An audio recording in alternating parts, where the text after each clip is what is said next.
of the unprivileged and promoting social cohesion.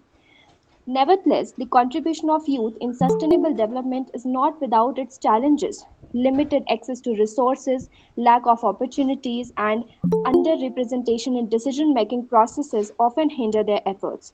As a society, it is our responsibility to support and empower youth people by creating platforms for dialogue, providing education and training, and fostering an environment that encourages their engagement. In conclusion, the youth plays a vital role in shaping a sustainable future for our planet. Their passion, creativity, and determination are the driving forces behind many positive changes we see today. By embracing their ideas, investing in their potential, and involving them in decision making processes, we can unlock the full potential of the youth, allowing them to become agents of sustainable development. As Mahatma Gandhi once said, the future depends on what we do in the present. Let us empower our youth, listen to their voices, and work hand in hand towards a more sustainable and equitable world. Thank you very much.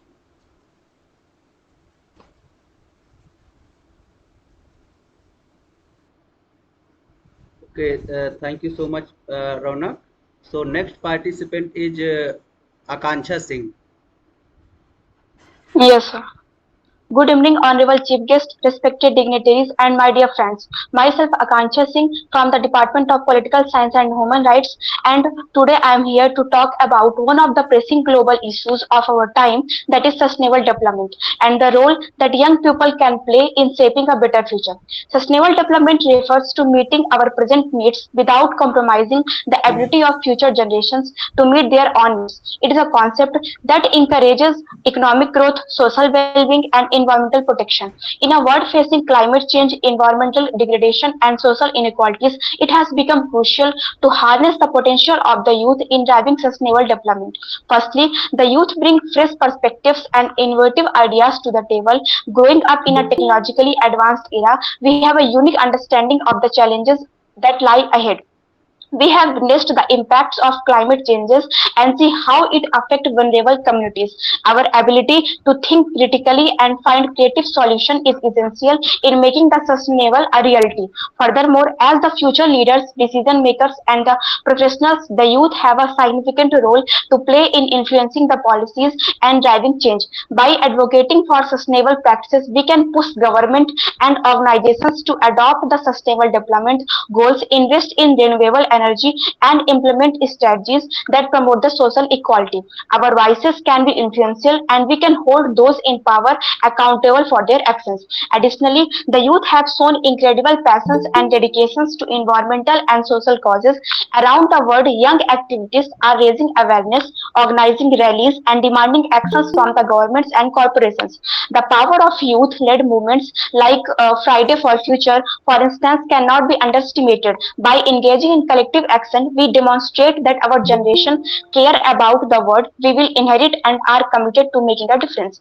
However, for our contribution to be effective, we must be equipped with the knowledge and skills necessary for sustainable development. Education plays a crucial role in empowering the youth. By incorporating sustainability into the curriculum, we can foster a generation that understands the interconnectedness of economic, social, and environmental systems and is equipped with the tool needed to tackle the challenge ahead. Furthermore, the partnership between the youth organization, universities, business, and the governments are essential for meaningful change. By working together, we can create platform for sharing the knowledge, resources, and the best practices. This collaboration can provide opportunities for mentorship, networking, and capacity building, enabling the youth to drive sustainable development at both local and global level. In conclusion, I just want to say that the youth have a vital role to play in shaping a sustainable future. Our fresh perspectives, innovative ideas, and passion can contribute to finding solutions for the pressing global issues we face today. However, we cannot do it alone. We need the support of government, organizations, and the society as a whole to ensure that our efforts are fruitful. Let us work together to create a sustainable world for ourselves and future generations. Thank you so much. Okay, thank you very much, Akanksha. So next participant is Ankita Pandey. Ankita Pandey is here. Yes, sir. Okay, Good, e- Ankita. good, Good evening, everyone. My name is Ankita Pandey. My department is Political Science and Human Rights Department. My topic is Jalvayu Parivartan, climate change. जलवायु जल जलवायु परिवर्तन का असर कि हम वर्तमान के मौसम में दीर्घकालिक परिवर्तनों से है। दीर्घकालिक परिवर्तनों से है। ये परिवर्तन हम कई प्राकृतिक तथा कृत्रिम गतिविधियों के कारण होते हैं, जिसके कारण ज्वालामुखी विस्फोट तथा सागरों के जल स्तर में वृद्धि हो रही है। जलवायु परिवर्तन का तात्पर्य तापमान और मौसम के बदलते हुए पैटर्न से है। जलवायु परिवर्तन का मुख्य कारण ग्रीन हाउस गैसों का बढ़ना है, जिसमें सबसे महत्वपूर्ण गैसें कार्बन डाइऑक्साइड और मीथेन शामिल हैं। जलवायु परिवर्तन के कारण पृथ्वी में बहुत सारी समस्याएं आ रही हैं, जैसे कि बर्फ का पिघलना, समुद्र स्तर का लगातार बढ़ना, ज्वालामुखी विस्फोटों का होना और लगातार पृथ्वी का तापमान में वृद्धि होना। जलवायु परिवर्तन वर्तमान में तथा भविष्य के लिए एक बहुत ही बड़ी समस्या है तथा इससे निपटारे के लिए बहुत सारी योजनाओं को संचालित किया जा रहा है। जलवायु परिवर्तनों के अन्य परिणाम भी हैं, जैसे कि इसके कारण बाढ़ भी आती है, सूखा पड़ता है, पानी की कमी आती है, भीषण आग लगती है। इसके कारण मानव जीवन के समक्ष बहुत बड़ी समस्याएं उत्पन्न हो रही हैं और साथ ही कई प्रकार के जीवों की प्रजातियां भी नष्ट हो रही हैं, क्योंकि लगातार पृथ्वी के तापमान में वृद्धि होने के कारण कई जीव उस तापमान पर सरवाइव नहीं कर पाते हैं, जिसके कारण जलवायु परिवर्तन के कारण बहुत सारे जीवों की प्रजातियां नष्ट हो चुकी हैं। Thank you sir. Okay, so thank you, Ankita. Next participant is Umang Verma. Umang Verma is here. Umang Verma from Shankaracharya Mahavidyalaya, Bhilai, Chhattisgarh. So next is Chela Ram. Chela Ram is here. नमस्ते sir आवाज आ रही? Yes, you can start. नमस्ते, आदाब, सत श्री अकाल आप सभी को। आज जो मुझे ये मंच प्रदान किया, इसलिए मैं आपका हार्दिक स्वागत, वंदन और अभिनंदन करता हूँ। इस यूथ अंडर G20 का प्रोग्राम के तहत मेरा आज का टॉपिक है जो जलवायु परिवर्तन। तो मानो कि पृथ्वी एक विशाल घर है, तो उस घर के अंदर दो प्रक्रियाएं हो रही है। जैसे एक हो रही है ग्लोबल वार्मिंग, दूसरा हो रहा है क्लाइमेट चेंज। तो ग्लोबल वार्मिंग को हम कैसे समझते हैं? जैसे पूरा घर अगर एकदम तपने लग जाए पूरा घर, तो ग्लोबल वार्मिंग होती है। अगर घर के अंदर कुछ कमरे ठंडे हो, कुछ गर्म हो जाए, कहीं बरसात हो जाए, तो ये है क्लाइमेट चेंज। क्लाइमेट चेंज मतलब ये एक मतलब दीर्घकालीन प्रक्रिया है, जो 30 से 40 सालों में होने वाला एक कुदरती एक परिवर्तन है। जो इसका सबसे बड़ा प्रभाव हमको देखने को मिलता है दो जगह। एक है 1750 की औद्योगिक क्रांति। उस समय जब कोयलों का जब सबसे अधिक प्रयोग हो रहा था, तब इसमें इस कोयले की वजह से CO2 में बढ़ोतरी हो गई थी, जिसके कारण दूसरा इसका सबसे बड़ा प्रभाव हुआ है जो 1950 के दशक में, जो उस समय विश्व युद्ध सेकेंड समाप्त हुआ था। उसी के समय तत्पश्चात है जो गाड़ियों और ऐसे क्या कहते हैं, जो विस्फोटक हथियारों का उपयोग किया गया था, जिसके तहत भी पृथ्वी इतनी गर्म हो चुकी थी, जिसका CO2 लेवल पृथ्वी का वो भी बढ़ चुका था। और दूसरा एक ये घटना भी है कि ये पृथ्वी में जो होने वाला क्लाइमेट चेंज है, तो क्लाइमेट चेंज का सभी जगह पर प्रभाव पड़ता है। जैसे कि अगर आर्कटिक के उस समुद्र आर्कटिक में देखा जाए, जहां पर बर्फ पिघलती है, तो बर्फ जब पिघलती है, पिघलने के बाद वो काली पड़ जाती है, काला रूप लेती है, जिसके कारण जो सूरज की रोशनी आती है, वो जो काली चीज होती है जो काले रंग में, वो ज्यादा ऑब्जर्व कर लेती है, जिसके कारण वाटर लेवल, बर्फ पिघलने लगती है और वाटर लेवल बढ़ने लगा है। अगर वैज्ञानिकों की माने तो पिछले कई सालों से बर्फ का जो समुद्र का लेवल है, बर्फ पिघलने के कारण 8 इंच यानी तक बढ़ चुका है। और पिछले 25 सालों में अगर देखें तो इसका लेवल कम से कम 3 इंच बढ़ चुका है। तो ये समस्या हमारे पृथ्वी पर सभी के लिए है, मानव जीवन के लिए। मानव जीवन द्वारा ही उत्पन्न की गई ये समस्या है। जो बहुत सारी ऐसी संधियां हुई है जिसके तहत हम इसको निपटने के लिए बहुत सारे प्रयास किए गए। जैसे पेरिस का समझौता हुआ, पेरिस के समझौते में ये बात कही गई कि 1.5 सेंटीमीटर तक ही तापमान को रोकना है। अगर 1.5 से आगे बढ़ गया तो हमारे लिए खतरनाक हो सकता है, पृथ्वी पर हमारा रहना मुश्किल हो सकता है। तो ऐसे ये मंच तैयार किए जाते हैं जिसमें युवाओं को सबसे ज्यादा मौका दिया जाए, युवाओं को बोलने का मौका दिया जाए, पढ़ने का मौका दिया जाए, पूरे विश्व को जानने का मौका दिया जाए। सब एक प्लेटफॉर्म पर आके हम एक अच्छा प्रोग्राम और अच्छी विचार, अच्छे आइडियोलॉजी अपने अपने देंगे, तब हम पृथ्वी के इस क्लाइमेट चेंज है जो परिवर्तन है इसको बदला जा सकता है। अदरवाइज ये नहीं हो सकता। जैसे 5 जून को हम पर्यावरण दिवस मनाते हैं, पर्यावरण दिवस मनाने से कुछ नहीं हो सकता है, और न ही कुछ एक दो ऐसे दिवस है जिसको हम जान रहे हैं उसके नहीं। दूसरी बात ये मैं कहना चाहूंगा कि पृथ्वी के जो ये क्लाइमेट चेंज है, ये इतनी पृथ्वी गर्म क्यों हुई, इससे पीछे ये है कि जो विकसित देश है उन देशों ने पहले अपने विकास के उपयोग के लिए बहुत सारे ऐसे प्रयोग चलाए, ऐसे कार्यक्रम चलाए जिसके तहत पृथ्वी गर्म होने लगी, तो पृथ्वी का तापमान बढ़ने लगा है, वो देश विकसित हो गए।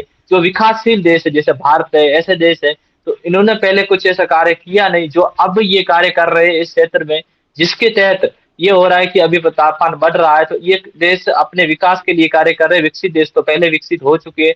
तो हमें ये जानना है कि सभी देश को मिलकर, जो विकसित देश है उनको मिलकर विकासशील देशों का सहयोग करना चाहिए, ताकि इन आपसी सहयोग के कारण ही तो हम ये इस चेंज जो पृथ्वी का ये जलवायु परिवर्तन इसको रोका जा सकता है। ठीक, तो मैं युवाओं के इस प्लेटफॉर्म पर मुझे भी जो आज मौका मिला इसके लिए मैं सबका पुनः धन्यवाद करता हूँ। अपने 2 पंक्तियों के साथ मैं अपने वाक्यांश को समाप्त करना चाहूंगा कि तुम्हारी फाइलों में गाँव का मौसम गुलाबी है, कि तुम्हारी फाइलों में गाँव का मौसम गुलाबी है, मगर ये आंकड़े झूठे हैं क्योंकि ये दावा किताबी है, मगर ये आंकड़े झूठे हैं क्योंकि ये दावा किताबी है।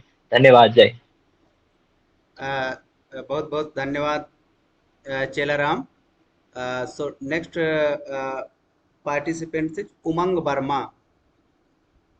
उमंग वर्मा, शंकराचार्य महाविद्यालय भिलाई, छत्तीसगढ़। हेलो। हाँ हेलो। जी जी जी, हाँ उमंग, आ रही है आवाज आपकी। Yes sir. Yes sir. Sir, good evening. Good evening, respected professors and all my fellow mates. My name is Umang Verma, and I am BCom final year student from Sri Shankara Mahavidyalaya Bhilai. I would like to present my view on startup and employment generation. The term startup have been a popular term in recent past years. As government is looking forward to the encouragement of youth in the nation, when we talk about startup, we get to know a startup is a company working to solve problems where the solution is not obvious and success is not guaranteed. The one who starts the startup is called the entrepreneur.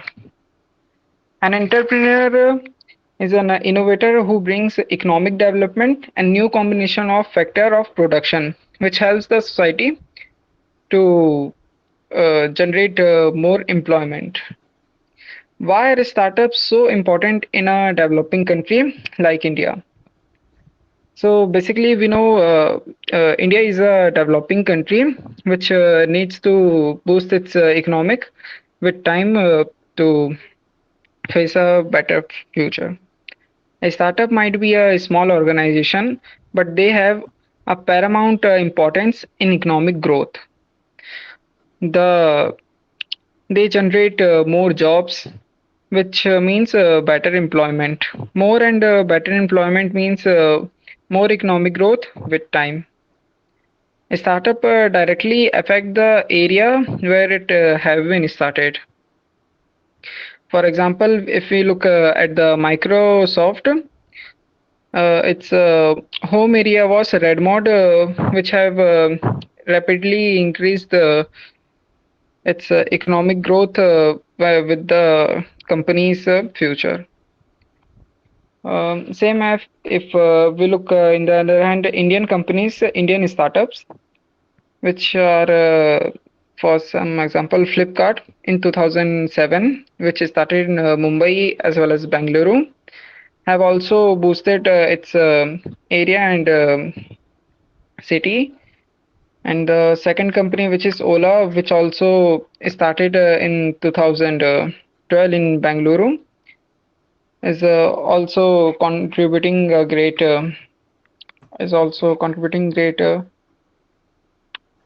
success to its city and country. Youth take their city and nations to the next height of economic growth with the nation. Thank you, everyone. That's my 3 minutes. Thank you for your attention. Okay, thank you, Umang. So next participant is Sikha Agrawal is here. Sikha Agrawal. Sikha Agrawal from Lucknow University. Okay, Sonakshi is here. Sonakshi. Yes, sir. Oh, हाँ, yes, Sonakshi. Good evening, everyone. My respected teachers and students. So, my topic for today is role of youth in the environment. Nature is a mother. Like mother, it gives us life and keeps us healthy. It is a duty of each one of us to protect and conserve our environment. Environmental problems are increasing day by day due to factors like global warming and climate change. Youth can bring a change. Youth plays a very important role in protecting the environment. We can do simple things, safe disposal of non-biodegradable items. Youth can create awareness among other people about how to protect the environment. We should plant more trees, use less pesticides and chemicals in farming. We should not waste water and other resources. We should save power by switching off lights and other equipment when not used. We should make more use of solar energy, water, energy, etc. Recycling of paper, plastics, glass, and metal should be done. We should use more reusable items than disposable items. Carpooling should be done to reduce pollution. Youth are the backbone of the nation. They can change the future of the society with their behavior. So it is a duty of today's youth to seriously think and do something to save our environment. Thank you. Okay, thank you, Sonakshi. So next participant is Ashish Kumar. Ashish Kumar is here. Ashish Kumar. Mirsana Tesni PP. Mirsana Tesni PP is here.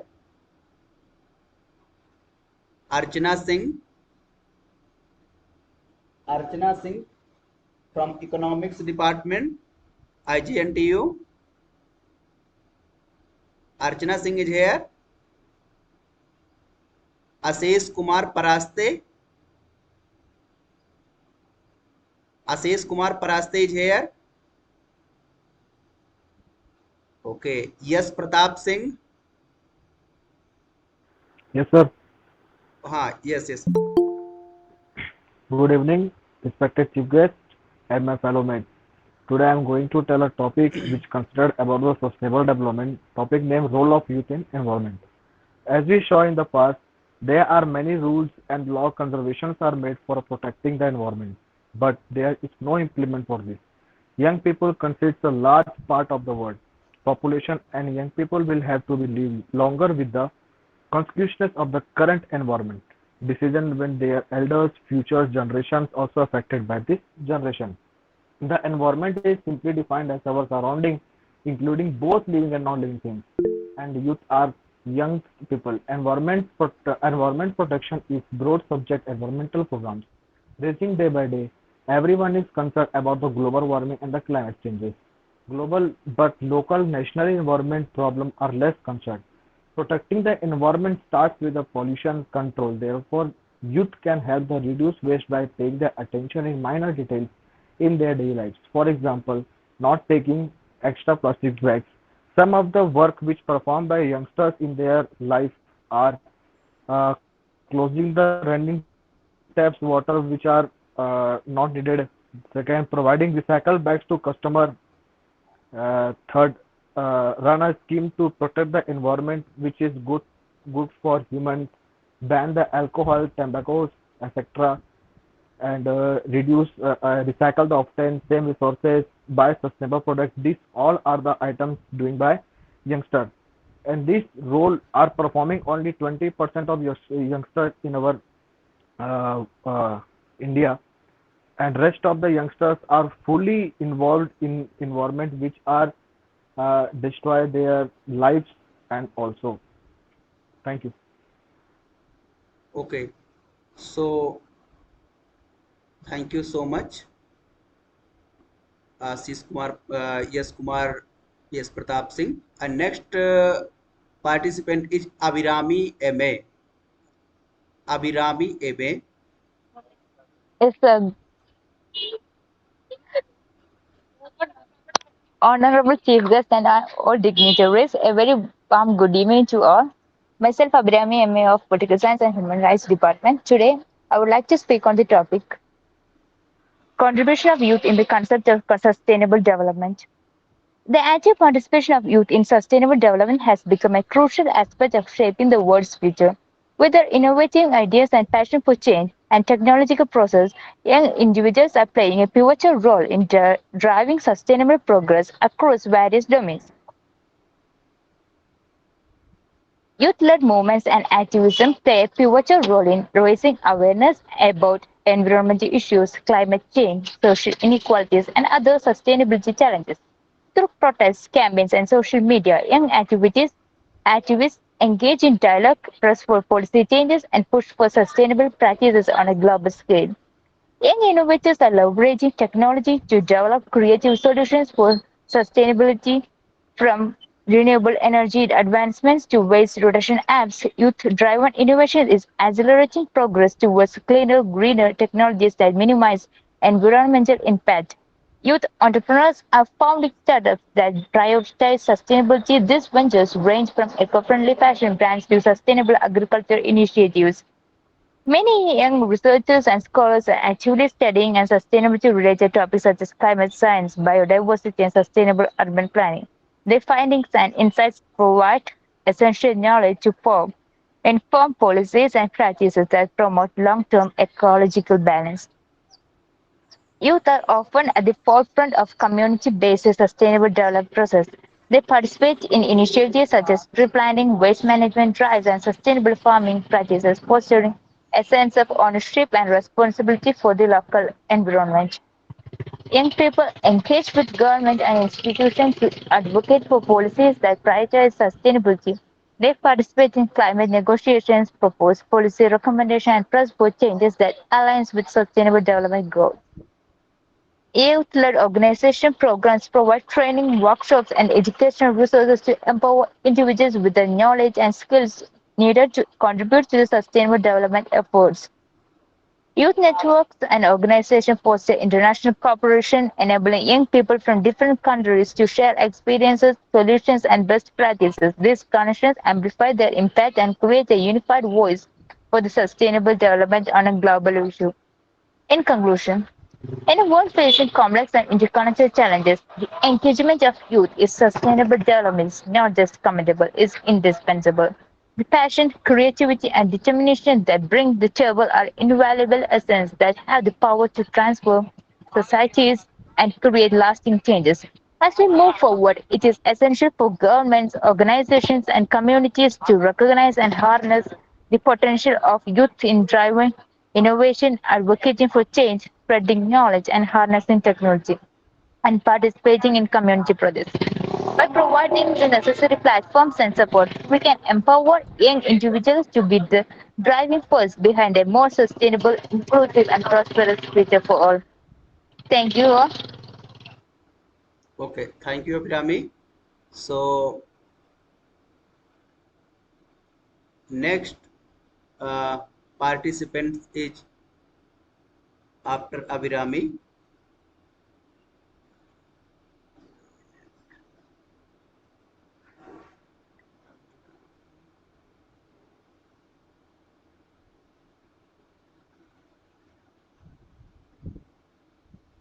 Brajesh Kumar. Brajesh Kumar is here. Brajesh Kumar, okay, Gulfahim Akhtar, Gulfahim Akhtar is here. Gulfahim Akhtar is here. So next is Afreen Khan. Afreen Khan is here. Yes, sir. Okay. सब present करूं? Yes, yes. तब ना करेंगे phone. Rajat, mute yourself. Rajat.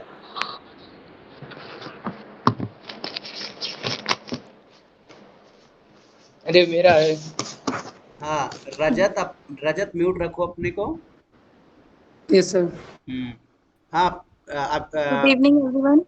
मेरा नाम आफरीन खान है. मैं BA political science की स्टूडेंट हूँ और आज मेरा टॉपिक पर्यावरण में युवाओं की भूमिका है. पर्यावरण में युवाओं की भूमिका महत्वपूर्ण है क्योंकि युवा पीढ़ी के पास स्थायी भविष्य को आकार देने की कुंजी है. जलवायु परिवर्तन, वनों की कटाई, प्रदूषण और जैव विविधता के नुकसान जैसी बढ़ती पर्यावरणीय चुनौतियों के युग में युवाओं की भागीदारी पहले से कहीं अधिक महत्वपूर्ण हो गई है. यह निबंध उन बहुमुखी भूमिकाओं पर प्रकाश डालता है जो युवा व्यक्तियों पर्यावरण संरक्षण, सक्रियता, शिक्षा, नवाचार और नीति वकालत में निभाते हैं. पर्यावरण जागरूकता और शिक्षा. युवा अक्सर पर्यावरण जागरूकता फैलाने और अपने साथियों और समुदायों को शिक्षित करने में सबसे आगे होते हैं. सोशल मीडिया, ब्लॉग, कार्यशालाओं और स्कूल अभियानों के माध्यम से वे पर्यावरणीय मुद्दों, टिकाऊ प्रथाओं और संरक्षण के माध्यम के बारे में जानकारी साझा करते हैं. इन गतिविधियों में शामिल होकर युवा लोग पर्यावरण संबंधी चिंताओं की व्यापक समझ बनाने में मदद करते हैं. जलवायु सक्रियता और वकालत. युवाओं के नेतृत्व वाले जलवायु आंदोलन ने, जिसका उदाहरण ग्रेट थुनबर्ग की फ्राइडेज फॉर फ्यूचर पहल ने नीतिगत बदलावों की वकालत करने में युवा आवाजों की शक्ति का प्रदर्शन किया है. युवा कार्यकर्ता सरकारों और निगमों से जलवायु परिवर्तन पर कार्रवाई की मांग के लिए विरोध प्रदर्शन, हड़ताल और रैलियां आयोजित करते हैं. नीतिगत निर्णयों को प्रभावित करते हैं और सत्ता में बैठे लोगों को उनके कार्यों के लिए जिम्मेदार ठहराते हैं. सतत विकास शैली विकल्प. युवा व्यक्ति स्थायी जीवन शैली विकल्पों को अपनाते हैं, अपने परिवारों और समुदायों को पर्यावरण अनुकूलन प्रथाओं को अपनाने के लिए प्रभावित करते हैं. वे प्लास्टिक के उपयोग को कम करने, जिम्मेदार उपभोग का अभ्यास करने और पौधों का आधारित आहार को बढ़ावा देने, स्थिरता की संस्कृति को बढ़ावा देने की वकालत करते हैं. पर्यावरण शिक्षा सुधार. युवा वकालत स्कूलों में पर्यावरण शिक्षा सुधार पर जोर देने तक फैली हुई है. वे पर्यावरणीय विषयों को जिससे यह सुनिश्चित होता है कि आने वाली पीढ़ियों को कम उम्र से ही पर्यावरण मुद्दों के बारे में अच्छी जानकारी हो. युवाओं के नेतृत्व वाले गैर सरकारी संगठन और पहल. दुनिया भर में युवाओं के नेतृत्व वाले गैर सरकारी संगठन, एनजीओ और जमीनी स्तर की पहल विशिष्ट पर्यावरणीय चुनौतियों से निपटने के लिए बनाई गई है. ये संगठन स्थानीय समुदायों और उससे परे स्थायी परिवर्तन लाने के लिए युवा व्यक्तियों की ऊर्जा और जुनून का लाभ उठाते हैं. निष्कर्ष. पर्यावरण में युवाओं की भूमिका निष्क्रिय पर्यवेक्षक होने से कहीं आगे तक जाती है. उनकी भागीदारी सक्रियता, नवाचार, शिक्षा और वकालत द्वारा चिन्हित है. जागरूकता फैलाने, कार्रवाई करने और नीतियों और प्रथाओं को प्रभावित करने में अग्रणी भूमिका निभाते हुए युवा व्यक्तियों में परिवर्तन लाने और दुनिया को अधिक टिकाऊ और पारिस्थितिक रूप से संतुलित भविष्य की ओर ले जाने की क्षमता है. उनकी ऊर्जा, उत्साह और ताजा दृष्टिकोण आने वाली पीढ़ियों के लिए पर्यावरण की सुरक्षा के लिए चल रही लड़ाई में अमूल संपत्ति है. Thank you sir. Okay, thank you, Afreen. So next participant is Rajat Kumar. Rajat Kumar is here. Rajat. Rajat Kumar. Okay, Rajat is here. Sir your mic is आपकी आवाज नहीं आ रही. Okay. Sir you mute. Okay, Rajat Kumar is here. Rajat Kumar. Yes, sir. Okay okay okay Rajat, start करिए आप।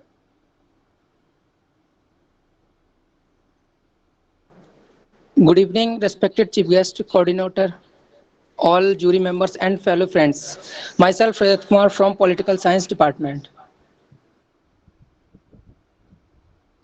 My topic is India emerging as a global power. India has always been a country of attraction. The attraction of India originates from its spiritual, artistic, learning centers, religious ideas, and culture. It is imperative to look into the past to understand the influence of India onto the world towards the journey of global leadership. The most important elements is India's history, culture, and civilizations. These have attracted both intellectuals and common folks from across the global to India. India has emerged as a major power in Asia along with China in recent times.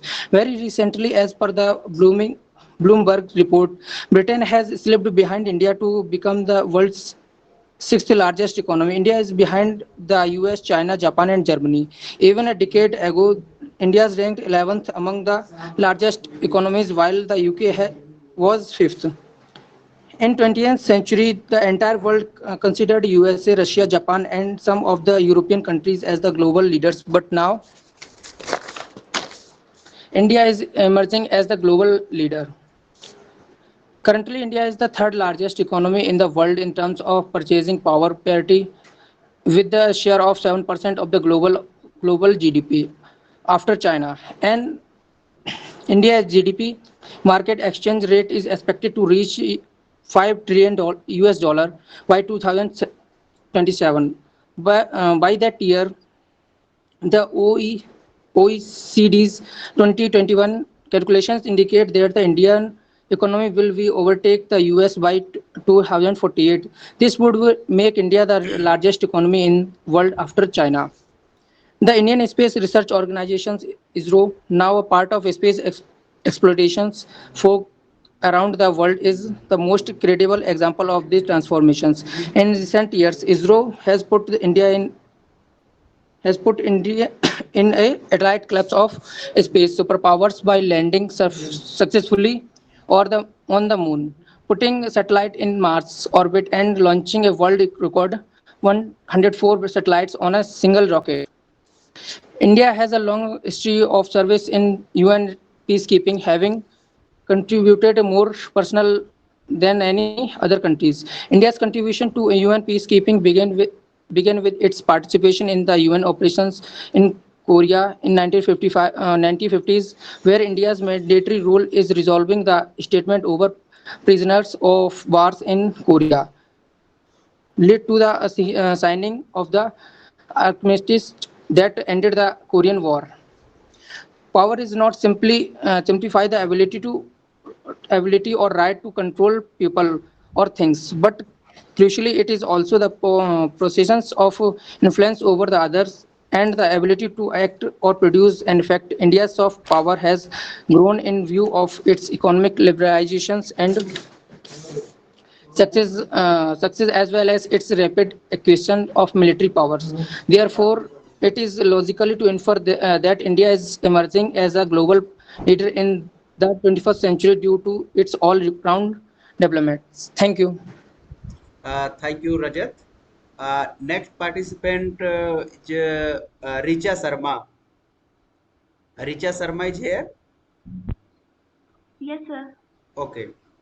My name is Ritu Sharma. My topic पर्यावरण युवाओं की भूमिका।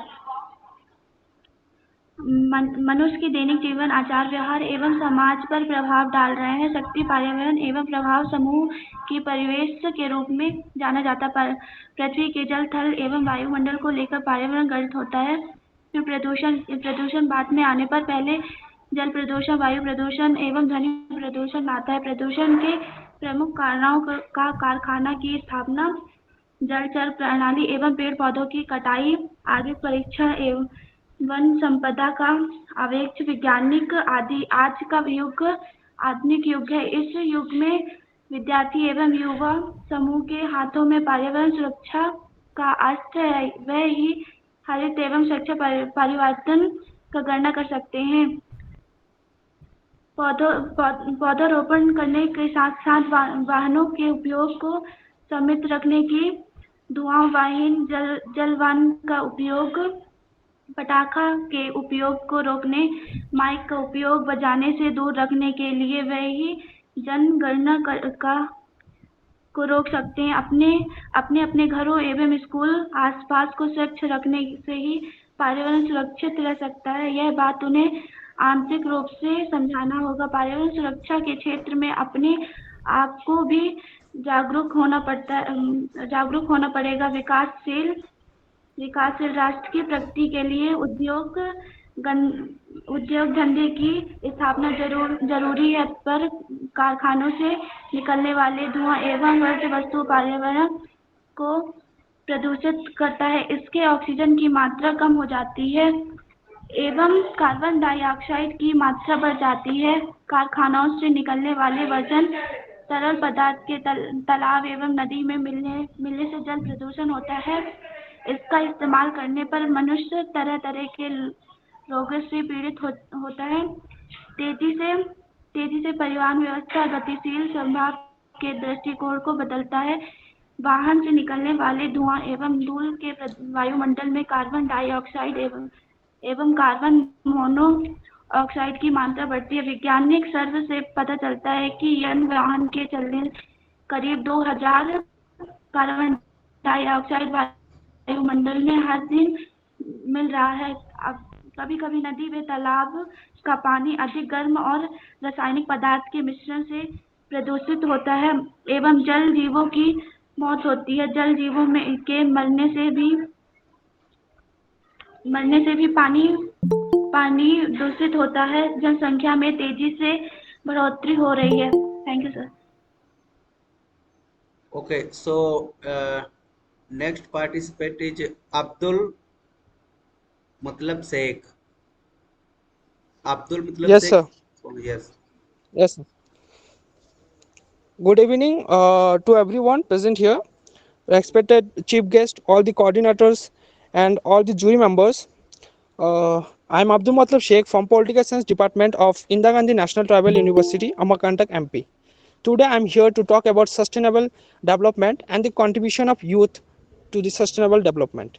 So, sustainable development is a concept that revolves around meeting the needs of the present without compromising the ability of future generation to meet their own needs. It encompasses economic, social, and environmental dimensions, aiming to achieve a balance between this aspect for the betterment of society as a whole. The idea is to create a world where economic growth, social progress, and environmental protection go hand in hand. Now I'll like to discuss about how can youth contribute to the sustainable development. So there are many areas. First one is innovation and creativity. Young people often bring fresh perspective and innovative ideas to the table. Their creativity can lead to the development of new technologies, approaches, and solutions that address sustainability challenges. Second one is awareness and advocacy. The youth are often more attuned to global issues and have a strong sense of social justice. They can act as advocates for sustainable practices and can raise awareness about environmental and social concern among their peers and the broader community. Third one is long-term perspective. Young people have a vested interest in the future, making them natural champions of sustainable development. They are likely to feel the impacts of current decisions and policies of a longer duration, which can motivate them to work together towards a more sustainable future. Fourth one is education and skill development. Empowering youth with education and skills related to sustainability equips them to make informed decisions and contribute meaningfully to sustainable development efforts. Fourth one is entrepreneurship. Many young people are drawn to entrepreneurship and startups. By focusing on sustainable business models and green innovations, they can drive economic growth while minimizing negative environmental impacts. Sixth one is digital connectivity. Today's youth are digitally connected like never before. This connectivity allows them to share ideas, collaborate across borders, and drive global awareness campaigns for sustainable development. And the seventh one is inclusion and diversity. The youths are a diverse group. bringing together a range of perspectives and experiences. This diversity can foster more comprehensive and inclusive solutions to complex problems. In conclusion, the youth have the potential to be driving forces in achieving sustainable development goals. Their enthusiasm, innovations, and determinations can significantly impact the way we approach and address the challenges of today and tomorrow. Thank you, everyone. Okay, thank you, Abdul. So next participant is Devesh Pandey. Yes, sir. Good evening, everyone. Myself Devesh Pandey from Political Science Department. My topic is India, India democracy of India mother of democracy. Bharat एक विशाल और विविधतापूर्ण देश है जो विभिन्न संस्कृतियों, भाषाओं और जातियों का निवास स्थान है। यह देश अपनी महानता, समृद्धि और विकास के साथ साथ एक लोकतंत्र की माता के रूप में भी मशहूर है। भारत को लोकतंत्र की जननी कहा जाता है क्योंकि यहाँ की संवैधानिक रचना स्वतंत्रता के पश्चात बुनियादी संविधान सभा के माध्यम से स्थापित हुई। 26 जनवरी 1950 को भारतीय संविधान प्रभावी हुआ, जिससे भारत एक संवैधानिक लोकतंत्र बन गया। भारतीय संविधान भारत के नागरिक को स्वतंत्रता, समानता और अधिकारों की सुरक्षा देता है। यह एक महत्वपूर्ण दस्तावेज है जो नागरिकों के मौलिक अधिकारों को सुनिश्चित करता है, करने के साथ साथ सरकार की प्रशासनिक संरचना को भी प्रदान करता है। भारतीय लोकतंत्र में नागरिकों को मतदान का अधिकार होता है, जिसके माध्यम से वे अपनी मनपसंद पार्टी को सत्ता में ला सकते हैं। मतदान प्रक्रिया में सभी नागरिकों को समान अवसर मिलता है, जो इसे एक सच्ची लोकतंत्र के रूप में उच्च स्थान प्रदान करता है। भारतीय लोकतंत्र का एक और महत्वपूर्ण पहलू है स्वतंत्र मीडिया की मौजूदगी। मीडिया की स्वतंत्रता और निष्पक्षता द्वारा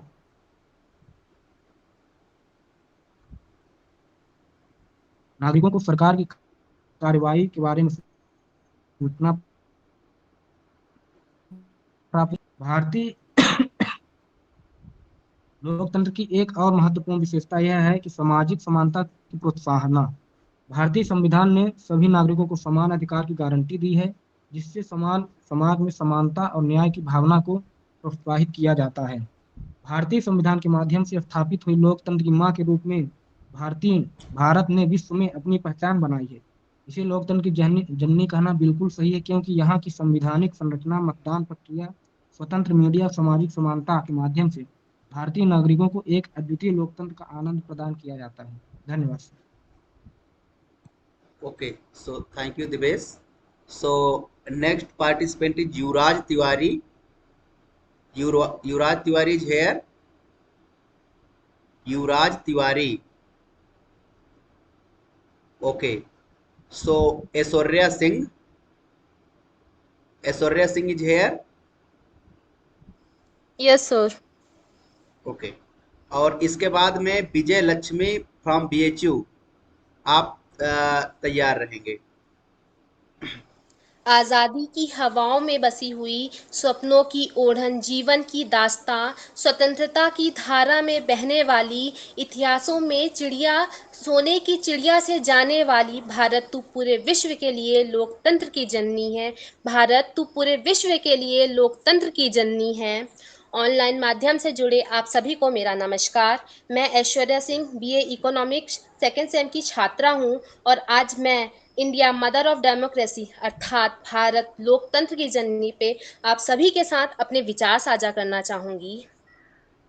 आज़ादी की लड़ाई में हमारे लाखों करोड़ों स्वाधीनता सेनानियों ने समरस समावेशी भारत का सपना देखा था। उन सपनों को पूरा करने की शुरुआत बाबा साहेब ने देश को संविधान देकर की थी। आज उसी संविधान पर चलकर भारत एक नया भविष्य गढ़ रहा है और सफलता के नए आयाम हासिल कर रहा है। भारत दुनिया में मदर ऑफ डेमोक्रेसी से रहा है। डेमोक्रेसी हमारी सभ्यता, हमारे तौर तरीके का, एक प्रकार से हमारी जीवन पद्धति का एक महज हिस्सा रहा है। आज़ादी के बाद का भारत अपनी उसी लोकतांत्रिक विरासत को मजबूत करके आगे बढ़ रहा है। बाबा साहेब ने इसका एक मजबूत आधार देश को दिया है। संविधान 19 नवंबर 1949 को हमारे भारत में अपनाया गया था। अपितु 26 जनवरी 1950 को इसे हमारे देश में लागू किया गया था। संविधान में हमें समानता का अधिकार दिया जाता है। जिस देश में, जिस राज्य में समानता का अधिकार होगा, उस देश में उस राज्य में लोकतंत्र होगा। जिस देश में, जहाँ पे हमें बोलने का अधिकार होगा, वहाँ लोकतंत्र होगा। जहाँ नैतिक समानताएं होंगी, वहाँ लोकतंत्र होगा। और जहाँ निरपेक्ष साम्राज्य होगा, वहाँ लोकतंत्र होगा। बाबा साहेब अंबेडकर कहते हैं, मेरे 3 उपाध्याय देवता हैं, ज्ञान, स्वाभिमान और सील, यानी नॉलेज, सेल्फ रिस्पेक्ट और पोलाइटनेस। जब नॉलेज आती है तब सेल्फ रिस्पेक्ट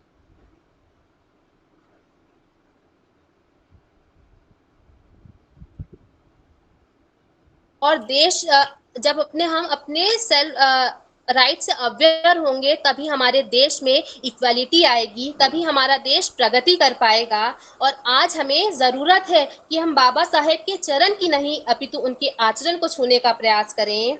और मेरे भारत का लोकतंत्र, मेरे भारत का संविधान एक ऐसा संविधान है जहां नेता हम खुद चुनते हैं, क्योंकि महलों की औलादें हमारी तकदीरें नहीं लिखा करती। और अंत में बस इतना ही कहना चाहूंगी, आइए आज हम सब मिलकर शपथ लेते हैं कि हम अपने देश को मिलकर आगे बढ़ाएंगे और अपने देश के लोकतांत्रिक गरिमा को पूरे विश्व में अव्वल बनाएंगे। जय हिंद, जय भारत, धन्यवाद। ओके, धन्यवाद ऐश्वर्या, बहुत बहुत धन्यवाद। आगामी प्रतिभागी हैं विजय लक्ष्मी फ्रॉम बनारस हिंदू विश्वविद्यालय काशी, और उसके बाद राजेश कुमार तैयार रहेंगे। विजय लक्ष्मी जी हेयर? हाँ हाँ सर, हम यही हैं। ओके जी जी। स्टार्टअप है रोजगार सृजन का आधार, भारतीय अर्थव्यवस्था को दे रहा मजबूती, हो रहा है विकास।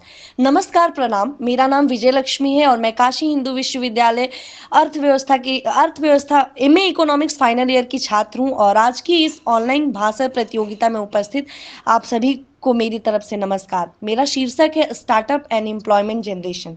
तो सबसे पहले हम स्टार्टअप की डेफिनेशन आपको देना चाहेंगे। विगत हमसे पहले भी कई प्रतिभागी इस पर अपनी प्रतिक्रिया दे चुके हैं और मैं सभी को सुन रही हूँ और सभी से मुझे सीखने को भी मिल रहा है। तो सबसे पहले बेसिक डेफिनेशन जो होती है स्टार्टअप की, वो यह है कि startup is technically is any enterprises that is working on the growth, commercialization and creation of brand new products, services and new channels that are essentially using the new technology and that are necessary for the Indian economy.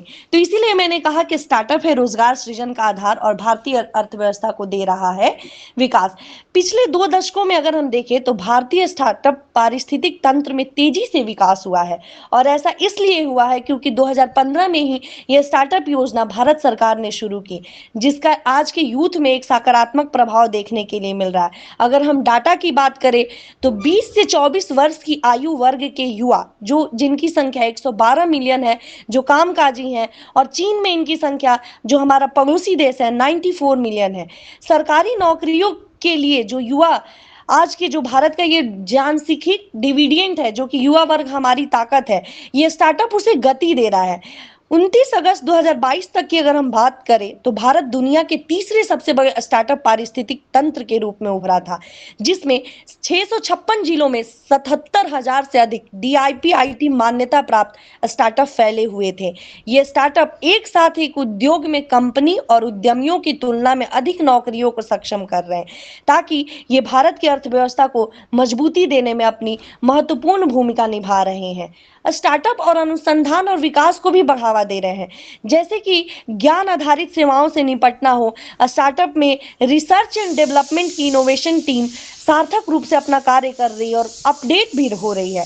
Startup के शैक्षणिक प्रतिष्ठानों की अगर हम बात करें तो व्यवहारिक दृष्टिकोण या स्वतंत्र अनुसंधान को प्रोत्साहित करने में ये स्टार्टअप अपनी महत्वपूर्ण भूमिका निभा रहे हैं। छात्र छात्राएं या शोधकर्ताओं को स्टार्टअप के सहयोग से अपने विचारों को व्यवहार में लाने में अधिक महत्वपूर्ण और अवसर प्राप्त हो रहे हैं। जीडीपी की अगर हम बात करें, क्योंकि अभी भारत ब्रिटेन को पछाड़ते हुए विश्व की 5वीं सबसे बड़ी अर्थव्यवस्था बना है। तो स्टार्टअप का जीडीपी में भी बहुत बड़ा महत्वपूर्ण योगदान है।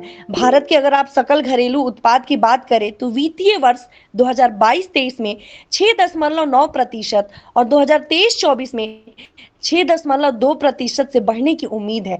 चूंकि जीडीपी किसी देश की आर्थिक विकास में महत्वपूर्ण भूमिका निभाती है, इसलिए हम स्टार्टअप के पहलों को बढ़ावा देना और समर्थन करना जारी रखना चाहिए। तभी तो घरेलू स्तर पर राजस्व बढ़ाना संभव हो सकता है। और अंत में निष्कर्ष के तौर पर मैं यही कहना चाहती हूँ कि भारत में स्टार्टअप अनुकूल नीतियों के लिए हमेशा से बड़ी प्रोत्साहन की आवश्यकता थी, है और होती रहेगी। हालांकि उन्हें विकास के सभी चरणों में सफल संस्थापकों और रणनीतिक स्वर्ण दूतों की मदद की जरूरत होती है। और ये स्वर्ण दूत हमारे भारत के युवा वर्ग है, जो आगे आते हैं और अपनी नई नई नीतियों को प्रोत्साहित करते हैं। इसमें भारत सरकार हर संभव उनकी मदद करती है, जैसे व्यवसाय, रणनीति, सामुदायिक निर्माण और कुशल व्यवसाय तथा सलाहकारों से जुड़ना। भारत में काम की तलाश में कई प्रतिभाशाली व्यक्तियों का एक विशाल विविध आबादी है, इसलिए हर राज्य के भीतर एक स्टार्टअप नीति, स्टार्टअप पोर्टल और हेल्पलाइन स्थापित करके राज्य पारिस्थितिक तंत्र को विकसित करना अत्यंत आवश्यक है। इंक्यूबेशन सेंटर, सहकार्य स्थल, उद्यमशीलता सेल कम उम्र में प्रत्येक छात्र की उद्यमशीलता की भावना को बढ़ाने में अहम भूमिका निभाता है और यह अत्यंत आवश्यक भी है। और अंत में मैं यही कहना चाहूंगी कि युवा वर्ग, जिसे कि स्वामी विवेकानंद के विचारों से प्रेरित होकर स्टार्टअप को अपने आत्मसात करना चाहिए और अपनी योजनाओं को बढ़ चढ़ करके आगे लाना चाहिए, ताकि भारतीय अर्थव्यवस्था में आपका हर एक योगदान एक मील पत्थर का मील साबित होगा और भारतीय अर्थव्यवस्था को विश्व की सबसे बड़ी अर्थव्यवस्था बनाएगा। धन्यवाद। धन्यवाद विजय लक्ष्मी जी। आगामी प्रतिभागी हैं राजेश कुमार। राजेश कुमार हैं। मांडवी त्रिपाठी। Mandavi Tripathi is here. राजेश कुमार, मांडवी त्रिपाठी, आप में से कोई है अभी? ओके। अंजलि बर्मन। अंजलि बर्मन यहां पर हैं? अंजलि बर्मन। अगले प्रतिभागी हैं Ayush Tiwari. Yes sir. Okay, Ayush Tiwari. और इसके बाद अर्पिता सिंह तैयार रहेंगी। Good evening, respected jury members, coordinators, and dear friends. So, I am Ayush Tiwari from the Department of BVOC Tourism and Hospitality Management in Indira Gandhi National Tribal University, Amarkantak. So, मेरा आज का topic है startups and employment generation. Startup सिर्फ innovation ही build नहीं करता, बल्कि हमारे country की इकोनॉमी में एक इम्पॉर्टेंट रोल प्ले करते हैं, जिसे हम स्टार्टअप कहते हैं। So what is startup? Startup क्या है? स्टार्टअप एक यंग कंपनी है जो फाउंडेड की जाती है एंटरप्रेन्योर्स के द्वारा, जो इनोवेटिव प्रोडक्ट्स और सर्विसेज मार्केट में लाते हैं, और यही एंटरप्रेन्योर्स ऑपरेट करते हैं डायनेमिक और हाई इंडस्ट्रीज को, जो एम्प्लॉयमेंट में इम्पैक्ट लाती हैं। अगर हम नंबर्स की बात करें तो startups are the backbone of job creation in many economies. यह बहुत से सेक्टर में जॉब क्रिएट करते हैं और कुछ सेक्टर में यह प्राइमरी सोर्स है एम्प्लॉयमेंट ग्रोथ में।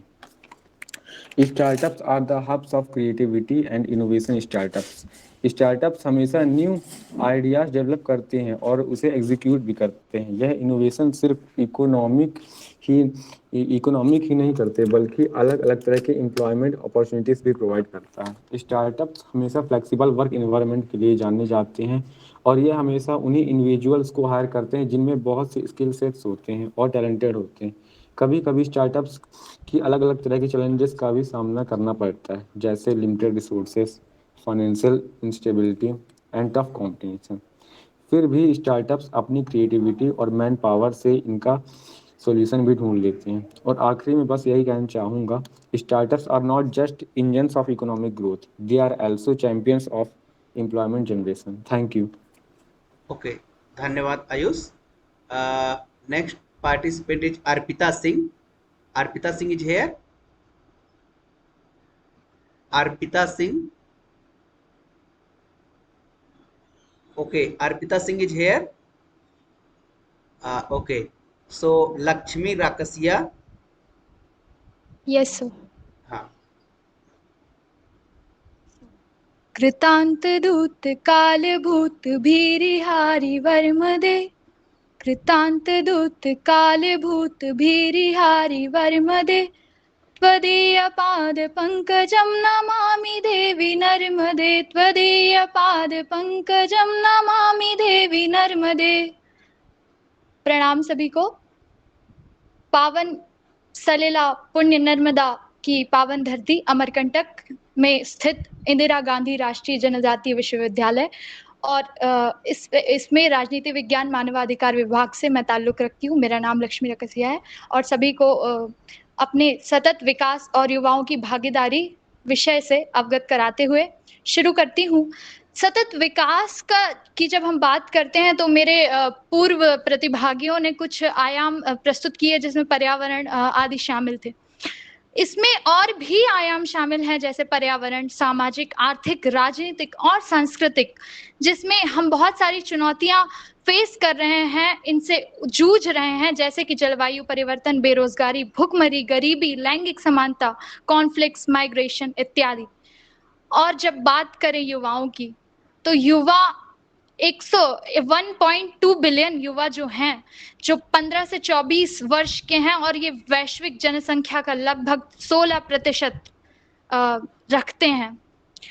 तो इसमें फोकस करते हैं हम शिक्षा, रोजगार, स्वास्थ्य, लैंगिक असमानता में घटोतरी कम करना, यही सतत विकास के 17 SDGs के जो गोल्स हैं उसमें शामिल है।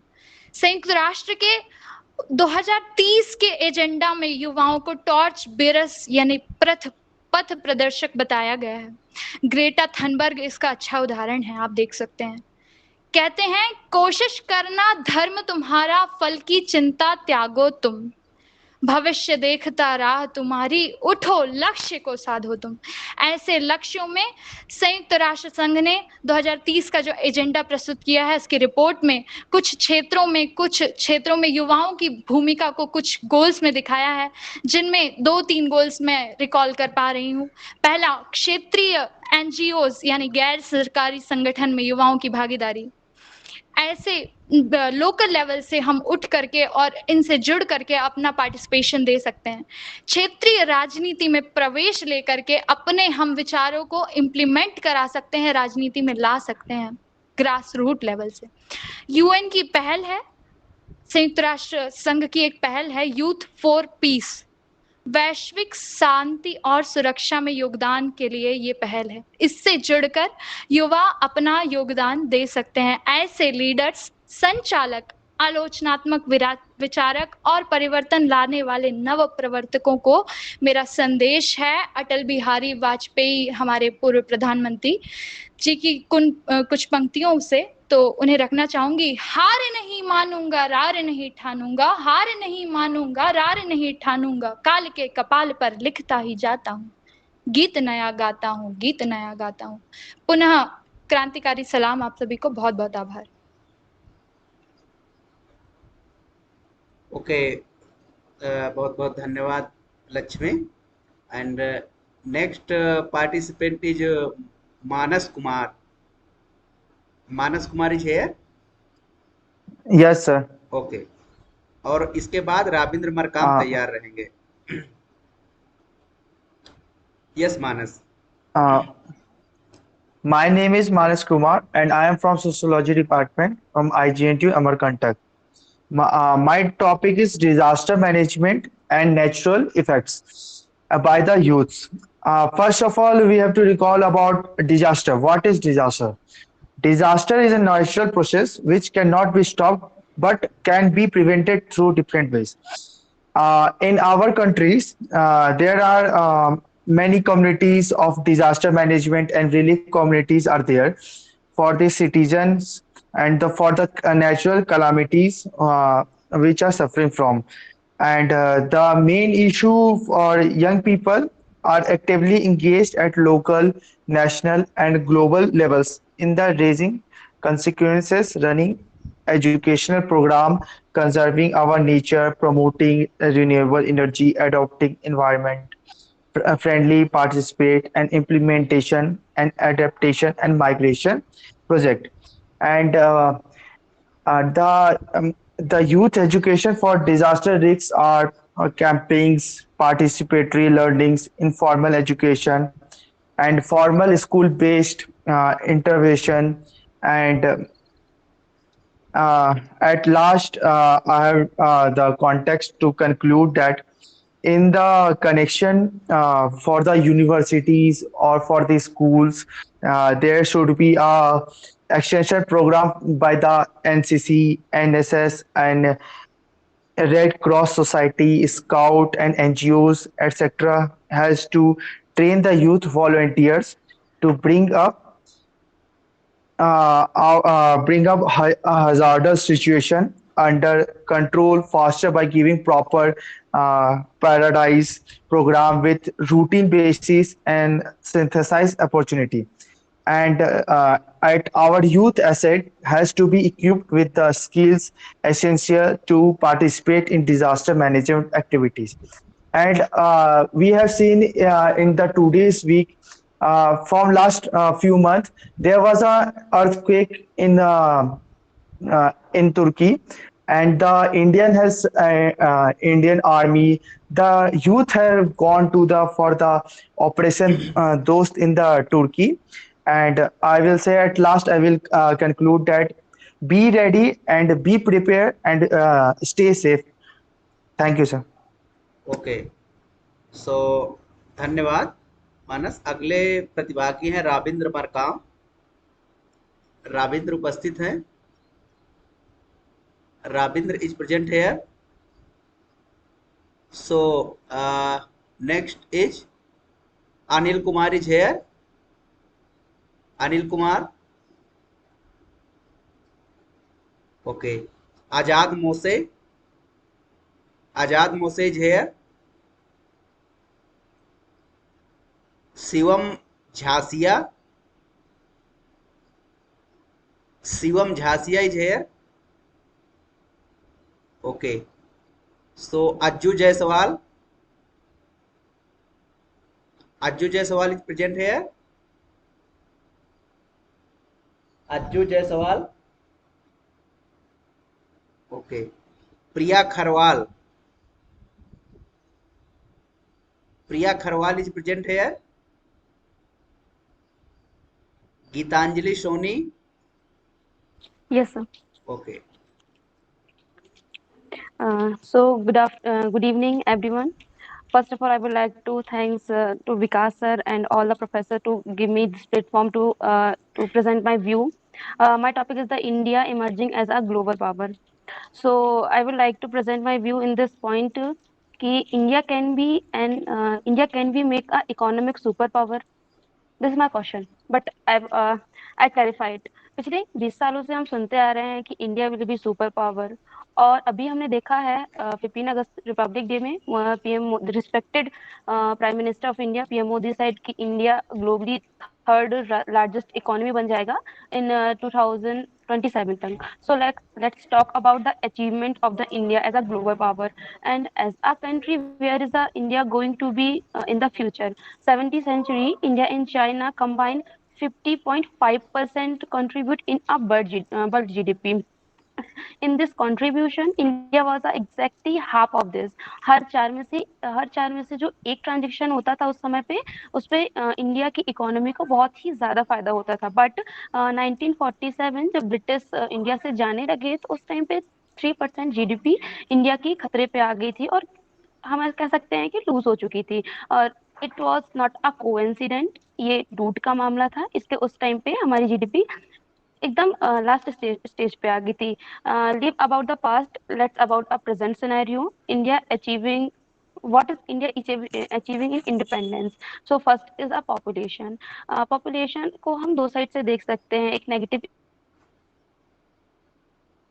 की बात करते हैं तो हम इसके पॉजिटिव व्यू पर अपना व्यू पॉइंट डालते हैं कि India has a young population. India के पास बहुत ही ज्यादा यंग पॉपुलेशन है रादर देन हम फॉर एग्जांपल देख सकते हैं कि जापान की जो पॉपुलेशन है वो ओल्ड एज में आ चुकी है। तो this is a plus point for the India कि इंडिया यहाँ पे ग्रो कर सकता है। और this young startup businesses and foreign investment that these all things.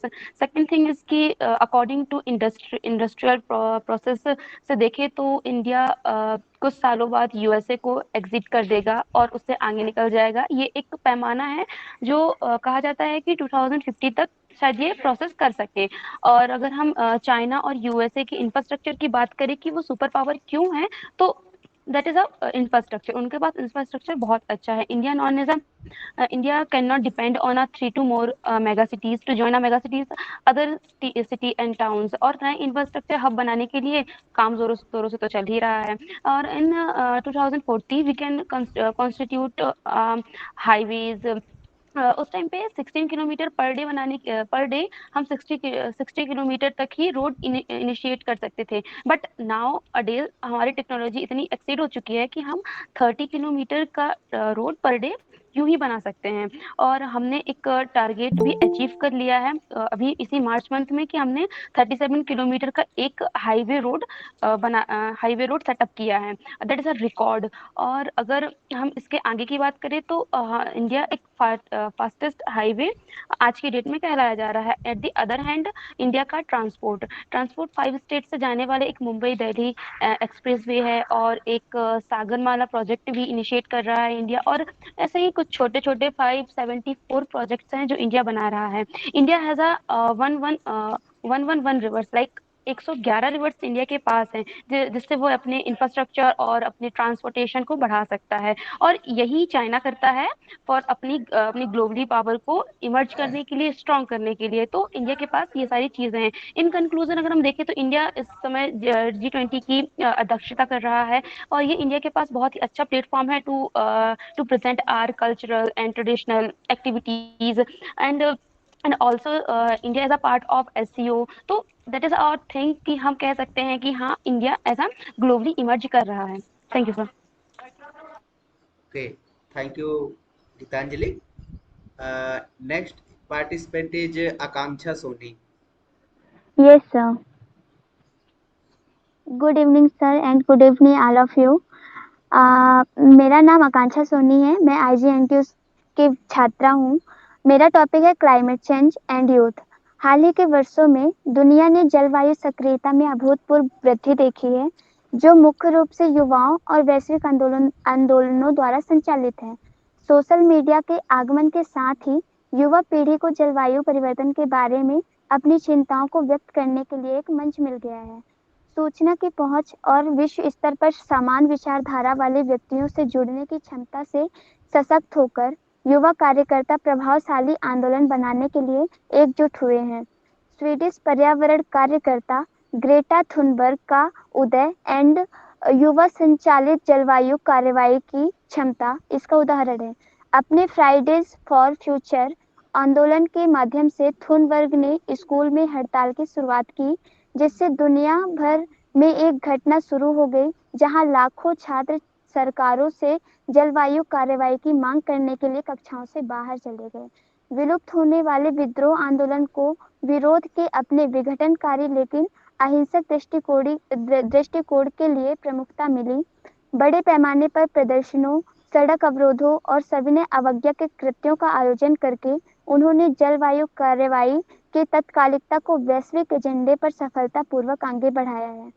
350 organisation जैसे संगठनों के नेतृत्व में वैश्विक जलवायु हमलों ने समन्वित अंतरराष्ट्रीय कार्रवाई की शक्ति दिखाई है।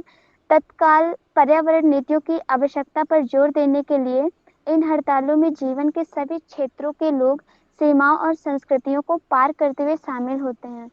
पेरिस समझौते में युवा कार्यकर्ताओं की महत्वपूर्ण भूमिका को कम करके नहीं आंका जा सकता। जलवायु सम्मेलनों में विश्व नेताओं पर उनके अटूट दबाव ने अधिक महत्वाकांक्षी प्रतिबद्धताओं और जलवायु परिवर्तन से निपटने के लिए एक पुनर्जीवित दृष्टिकोण को जन्म दिया है। विनिवेश आंदोलन संस्थानों से जीवाश्म ईंधन से निवेश वापस लेने का आग्रह करता है। यह दर्शाता है कि सामूहिक कार्रवाई जैसे आर्थिक प्रभाव डाल सकती है। जीवाश्म ईंधन उद्योग की वित्तीय सहायता को लक्षित करके कार्यकर्ताओं ने निगमों को अपने पर्यावरणीय प्रभाव का पूर्व मूल्यांकन करने के लिए मजबूर किया है। युवाओं के नेतृत्व वाली जलवायु सक्रियता के सबसे उल्लेखनीय पहलुओं में से एक जागरूकता फैलाने में इसकी भूमिका है। शैक्षिक अभियानों, ऑनलाइन संसाधनों और आकर्षक सामग्री के माध्यम से कार्यकर्ताओं ने जनता को जलवायु परिवर्तन और इसके परिणामों के बारे में सूचित करने में महत्वपूर्ण भूमिका निभाई है।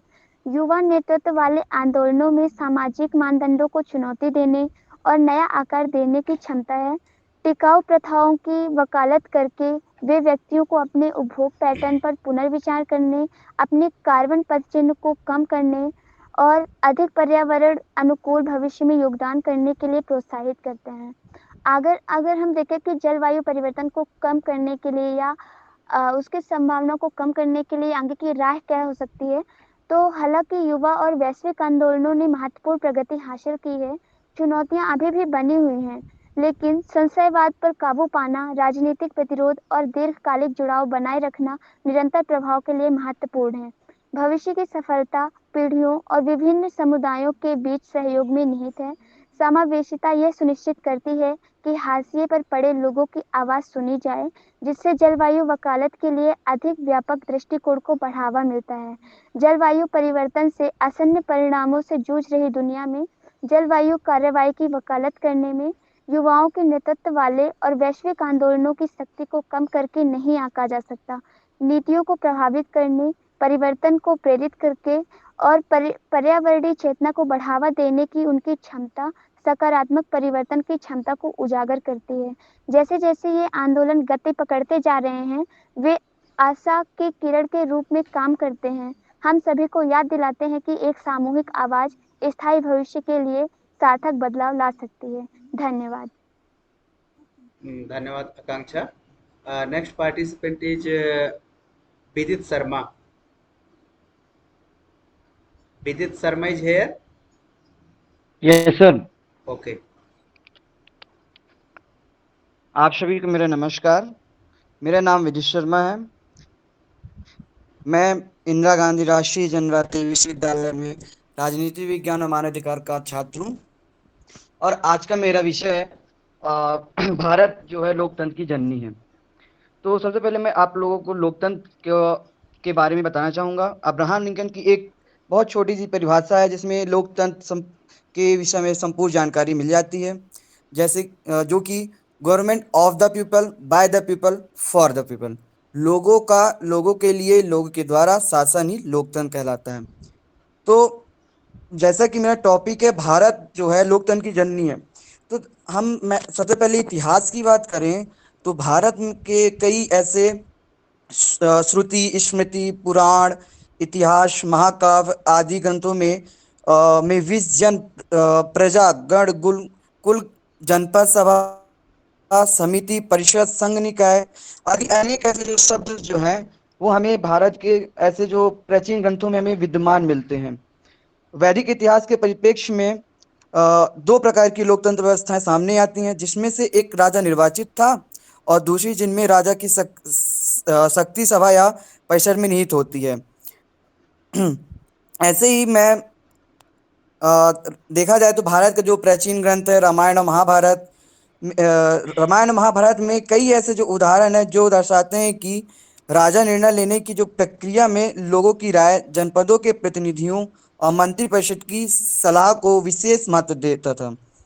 भगवान राम के द्वारा जब माता सीता के परित्याग की दुखद कहानी में भी जनता की राय को प्राथमिकता देने की राजा की मंशा स्पष्ट है। राजा स्वेच्छाचारी एवं तानाशाह नहीं था। यह सिद्धांत नैतिकता के परंपराओं और सार्वजनिक मर्यादाओं से बंधे हुए थे। राजा दशरथ और उनके गुरु वशिष्ठ ने युवा राजकुमार राम को दिखाया कि लोगों के कल्याण और अवस्था के लिए निरंतर चिंता और मंत्रियों, सेनापतियों और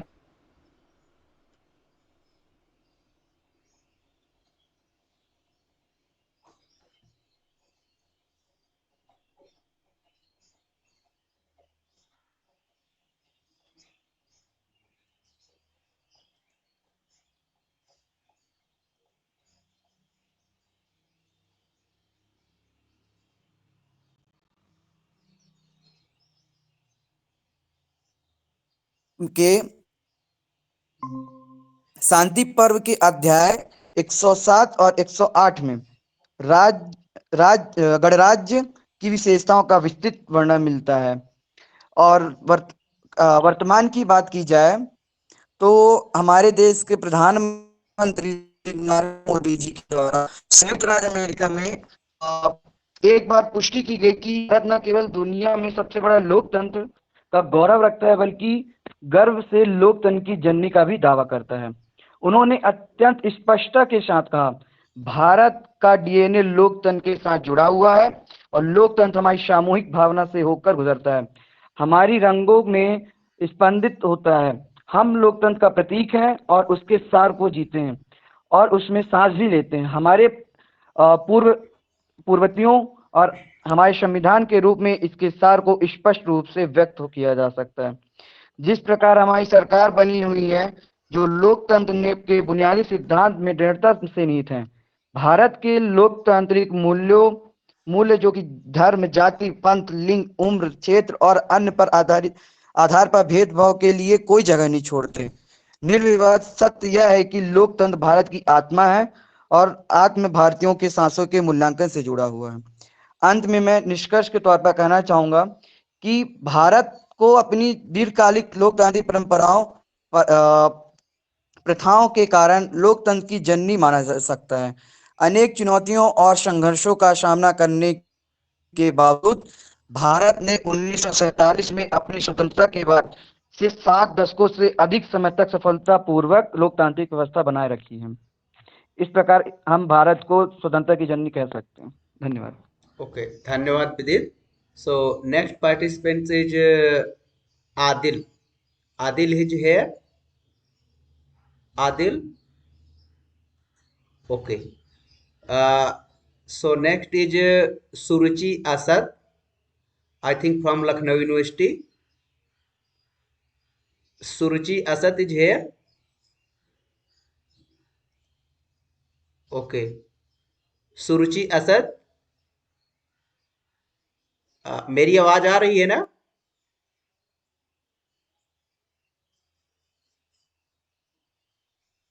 यस सर, आ रही है आपकी। ओके ओके ओके, ठीक है। फिर next participant is Aqib Hussain. Aqib Hussain है यहाँ? आकिब हुसैन, ओके।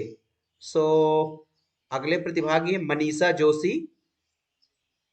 मनीषा जोशी प्रेजेंट हैं? Yes sir. Okay. Yes sir. Sir Suruchi Asati is here. हाँ, हेलो जी जी, मेरी वॉइस आ रही है? हाँ, आप नाम बताइए पहले अपना।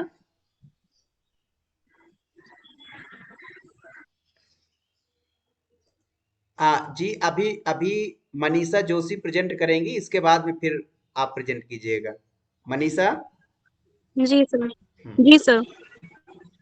Good evening to everyone present over here. I am Manisha Joshi, a research scholar from University of Lucknow. I'm going to speak on the topic role of youth in sustainable development. Ask not what your country can do for you. Rather, ask yourself what you can do for your country. This has been said by John F. Kennedy. Today, the world is home to the largest generation of the important drivers of global change and innovation. That is, the youth is contributing about 43% of the global population.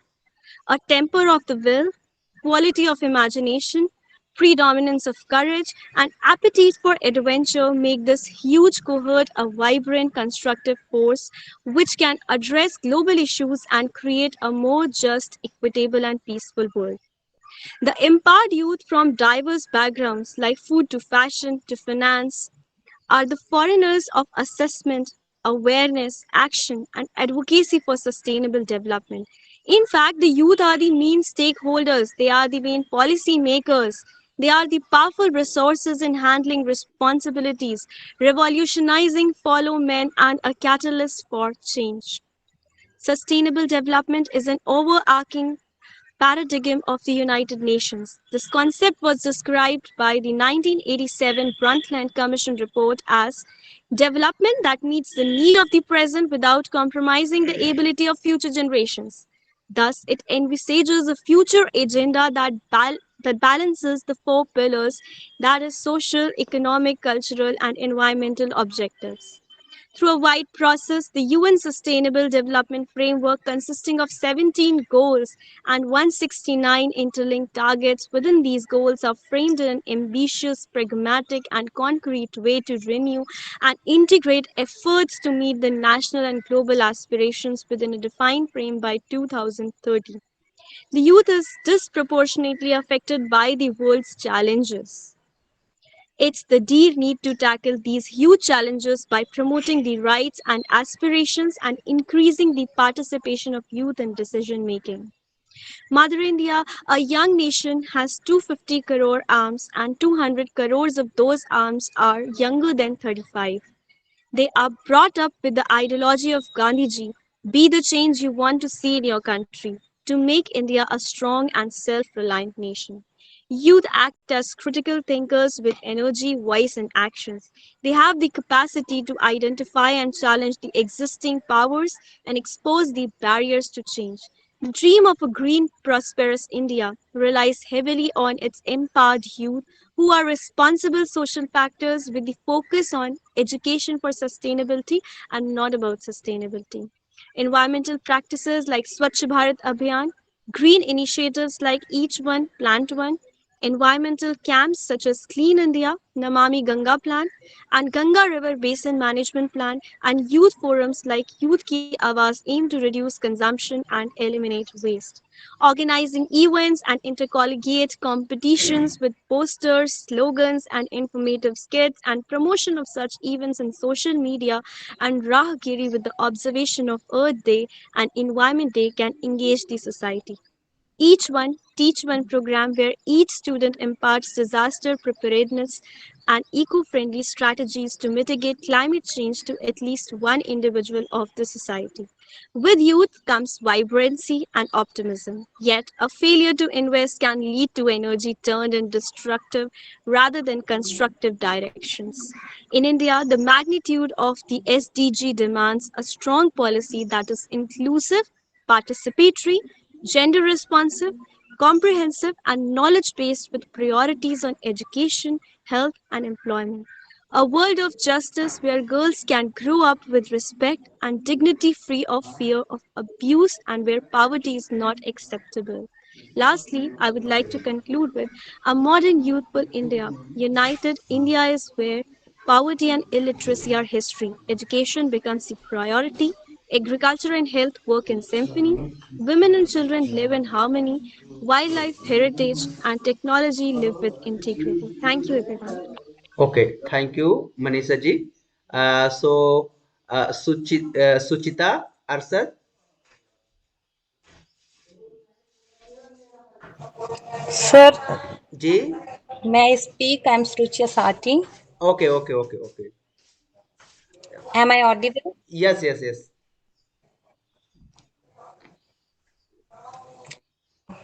Okay, thank you so much, sir. This is Ruchia Sati from Bada Malera district, Chhatarpur. I am a research scholar from Raja Chhatrashal Bundelkhand Vishwavidyalaya. Thank you, Vikas sir, for give a great opportunity for speak in this platform, and thank you for dignitaries. Today's my topic Startup India. आज मैं startup India के बारे में कुछ अपने शब्दों का व्याख्यान करना चाहूंगी।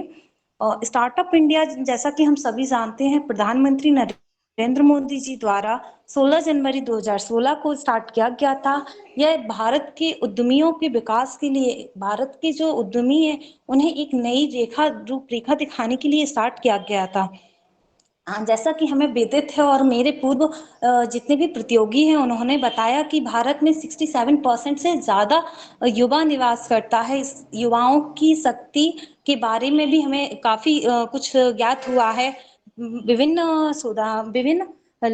प्रतियोगियों द्वारा स्टार्टअप इंडिया भारत सरकार की एक अनूठी पहल है, जिसका एक ही उद्देश्य है कि स्टार्टअप और नए विचारों से एक मजबूत पारिस्थितिक तंत्र का निर्माण किया जाए, जिससे हमारा देश ग्लोबली लेवल पे एक अग्रणी के रूप में कार्य करे और हमें ज्ञात है कि भारत देश तृतीय स्थान पर आता है एक स्टार्टअप में।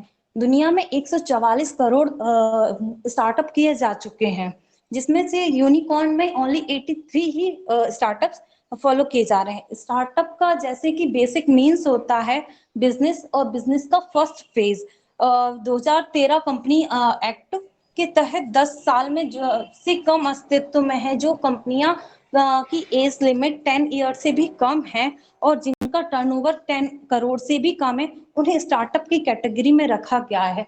भारत सरकार द्वारा स्टार्टअप को प्रमोट करने के लिए इनकम टैक्स से कुछ 3 सालों के लिए छूट दी गई है। पेटेंट के पंजीकरण में भी पंजीकरण शुल्क से 80% तक की छूट दी गई है। शुरू के 3 साल में स्टार्टअप में लेबल, पर्यावरण नियमों का पालन करना, उनकी जांच करने से भी भारत सरकार द्वारा छूट दी गई है। स्टार्टअप को करने में कुछ स्टार्टअप की भूमिका है, उससे महत्व है, तो उसकी कुछ लिमिटेशंस भी सामने आई हैं। नई नौकरियों का, रोजगार का सृजन हुआ है, ग्रामीण क्षेत्र में छोटे छोटे उद्योगों का बढ़ावा मिला है, महिलाओं का बड़ा सहयोग दिखाई दिया है। महिलाओं ने भी कुटीर एवं लघु उद्योगों को स्थापित किया है। इसका बहुत बड़ा एग्जाम्पल है कि मामा अर्थ जो एक कपल ने स्टार्ट किया है और 2014 में प्रधानमंत्री श्री नरेंद्र मोदी के आगमन के साथ ही इन्होंने स्टार्टअप किया है और आज इनकी कंपनी देश विदेश में विख्यात है। इनका कहना है कि नो केमिकल, और ये ओनली स्टार्टअप के थ्रू ही हो पाया है। बट इसमें कुछ प्रॉब्लम्स भी आ रही हैं, जैसा कि ऑनलाइन सारी चीजें हो गई हैं तो साइबर क्राइम्स जैसी प्रॉब्लम्स को भी देखने आया है। युवाओं में उद्यमशीलता की कमी है, क्योंकि हमारी शिक्षा नीति में कहीं ना कहीं रटने वाली थिंकिंग होने के कारण ये सारी चीजें सामने आ रही हैं। सफलता की दर बहुत कम है।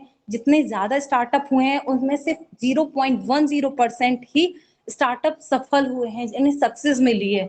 वित्त की उपलब्धता नहीं हुई है, फाइनेंस की कमी है, कोविड के कारण भी काफी सारी स्ट्रगल देखने को मिला है। Thank you so much sir for give a great opportunity. Okay, thank you. So next participant is Samir Pandey. Okay.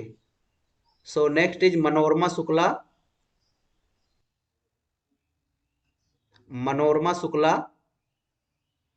Okay. So next is Aditi Gupta. Next is Aman Gupta. Yes, sir. I am present. Okay. Yes. Good evening to respected dignitaries and all of you. My name is Aman Gupta. I'm from Political Science and Human Rights Department, MA second semester. My topic is on the concept of sustainable development and contribution of the youth. I start with the very accepted definition from the Brundtland Commission, Our Common Future, that development which meets the needs of present generation without compromising the ability of future generations to meet their own needs. The question is, why the needs for sustainable development? What is the need? The need is that, yes, there is a scarcity of the resources. Yes, there is an overexploitation of the natural resources. And we know for the prevent of the catastrophic events of the climate change, the example is the frequent floods, droughts in all over the world, and there is a loss of lives and property. And the intensity is going to be increased if we not take action at this right time. There are 3 core elements of the sustainable development. The first is the economic growth. The second is the social inclusion, and the third is the environmental protection. As it is a global issue, it needs global solution. And yes, the efforts has been taken from the Stockholm Conference in 1972 to Rio Earth Summit 1992, Kyoto Protocol, etc. And the most important is the Paris Agreement, which is a successor of the Millennium Development Goals, where there is a adoption of 17 sustainable development goals. We know very well. I think it is repeated by several students. The main concept is clean development mechanism, global alliance for the climate, smart agriculture, and sustainable development and sustainable issues. Now comes to the topic of contribution of the youth in the sustainable development. Awareness in any program is a key to successful. program. When youths are aware about the importance of the sustainable development, obviously the result is fruitful. Youths are in the social media today. If they anyhow participate telling the importance of reuse, recycles of the resources, and in their lifestyle, if they adopt those strategies, share, like, subscription, yes, it will help. Youths are stakeholders in every sphere. They are becoming a part of member of parliament, member of legislative assembly. They are becoming in the policy formulation and policy implementing through the bureaucracy. Youths are the face of today the entrepreneurship and the unicorn. Yes, if they know the importance of the sustainable development, youths willingly to give their contribution through corporate social responsibilities and other initiatives. They try that whatever they do, they are living with the harmony of the nature. And the fourth one is culture and tradition. India is always influenced with the nature and sustainable. I have an example that in the community kitchen there is a paper plate is distributed which is biodegradable. But if we follow the Indian customs and traditions, there is a dona and pattal which is biodegradable. In this way, there are multiple examples in the Indian tradition. If our youths follow the traditions of the India linked with the nature, yes, the fruitful of the sustainable development is going to be achieved in India. From global to individual level, our Prime Minister in the United Nations Framework Climate Change in the COP26 lifestyle. That is lifestyle that for focus on mindful and deliberate utilization of the resources. And last but not the least one, that is the participation of the programs that, for example, our university has organized this program where the students participated through quizzes, through essay writing competition and the speech, where we get awareness. And yes, we are obliged to follow these sustainable development tricks in the future. Thank you, sir. Okay, thank you, Aman. So next participant is Vaishnavi Singh. Vaishnavi Singh is here. Okay. So Yes, next, sir. Vaishnavi Singh is here. Okay, okay. Yes, sir. Yes, sir. Okay, Vaishnavi. आजादी yes sir आजादी की हवाओं में बसी हुई सपनों की ओढ़न जीवन की दास्तान स्वतंत्रता की धारा में बहने वाली इतिहासों में सोने की चिड़िया से जाने वाली भारत तो पूरे विश्व के लिए प्रजातंत्र की जननी है भारत तो पूरे विश्व के लिए प्रजातंत्र की जननी है ऑनलाइन माध्यम से जुड़े यहाँ पर सभी को नमस्कार करती हूँ मैं Vaishnavi Singh chemistry fourth same की छात्रा हूँ और आज India is a mother of democracy Bharat लोकतंत्र की जननी है पर अपने विचार आप सभी के समक्ष साझा करूंगी आजादी की लड़ाई में हमारे लाखों करोड़ों स्वाधीनता सेनानियों ने संभ्रम समावेशी भारत का सपना देखा था उन सपनों को पूरा करने की शुरुआत बाबा साहब ने देश को संविधान देकर की थी आज उसी संविधान पर चलकर भारत एक नया भविष्य गढ़ रहा है और सफलता के नए नए आयाम हासिल कर रहा है आज हम देखेंगे कि भारत हर क्षेत्र में आगे बढ़ रहा है अगर हम याद करें वो 1963 का मंजर जब भारत का पहला रॉकेट साइकिल से ले जाया गया था और आज भारत चंद्रमा पर तिरंगा फहराने के लिए तैयार है भारत इंडिया में मदर ऑफ डेमोक्रेसी कहा जा रहा है डेमोक्रेसी हमारी सभ्यता हमारे तौर तरीके का एक प्रकार से हमारी जीवन पद्धति का एक महज हिस्सा रहा है आजादी के बाद का भारत अपनी उसी लोकतांत्रिक विरासत को मजबूत करके आगे बढ़े बाबा साहेब ने इसका एक मजबूत आधार देश को दिया डॉक्टर बाबा साहेब अम्बेडकर कहते थे मेरे 3 उपास्य देवता हैं ज्ञान स्वाभिमान और सील यानी नॉलेज सेल्फ रिस्पेक्ट और पोलाइटनेस जब नॉलेज आती है तभी सेल्फ रिस्पेक्ट भी बढ़ती है और सेल्फ रिस्पेक्ट से व्यक्ति अपने अधिकार अपने राइट के लिए अवेयर होता है और इक्वल राइट से ही हमारे समाज में हमारे देश में समानता आती है और देश नई नई ऊंचाइयों को प्राप्त करता है आज जरूरत है कि हम बाबा साहेब जैसे व्यक्तियों के चरण ही नहीं अपितु उनके आचरण को भी छूने की कोशिश करें मेरे भारत का लोकतंत्र मेरे भारत का संविधान एक ऐसा संविधान है जो पुरुष और महिलाओं को समानता का अधिकार देता है मेरे भारत का संविधान एक ऐसा संविधान है जिसमें नेता हम खुद चुनते हैं महलों की औलादें हमारी तकदीर नहीं लिखा करती। और अंत में बस इतना ही कहना चाहूंगी, आज हम शपथ लेते हैं कि हम सब साथ मिलकर अपने भारत को आगे ले जाएंगे, अपने देश की लोकतांत्रिक गरिमा को पूरे विश्व में सबसे अव्वल बनाएंगे। धन्यवाद। Okay okay, thank you Vaishnavi. Excuse me, sir. Yes Sir, Aditi Gupta, due to network issue. Hello,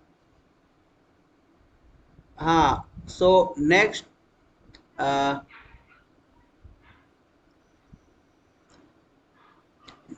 next Hello. हाँ जी जी, hello, Am I audible, sir? हाँ yes, Am I audible, sir? हाँ आपकी आवाज नहीं क्लियर आ रही है, आप नेटवर्क में जाइए, फिर आप वो प्रेजेंट कीजिएगा। Yes, ठीक sir. है, हाँ ओके।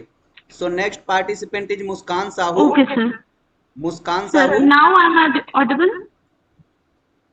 अभी आदित्य आप रुकिए, ठीक है ना, अभी आदित्य आप थोड़ा सा रुकिए। Okay, sir. हाँ, Muskan Sahu is here. Okay, Ashok K T. Okay, Ramayan Shrivas. Okay, Manka Singh Ahirwar. Okay, Shrivanshi Mishra. Satish Kumar. Yes, sir. Okay, Shrivanshi Mishra is present. Sir, Shivanshi Mishra is over here. हाँ Yes, yes sir. Yes, sir. Okay okay, Shall I begin, sir? Yes yes.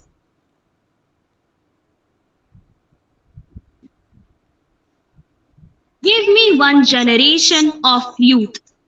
I'll transform the world. Quoted by Lenin. Good evening, everyone.